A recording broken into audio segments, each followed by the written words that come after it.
Hello. Good day. Ang menu ko naman for today is tortang talong and fish embutido. On the side, the whole kernel corn. Frying naman tayo ngayon. Sarap ng tortang talong with fish embutido.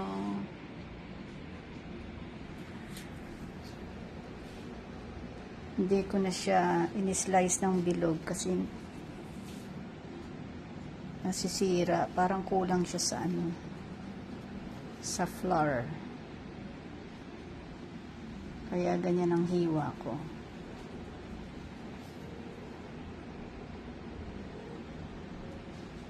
Ito ang aming lunch, brunch na rin. Kasi tinanghali na ako ng gising.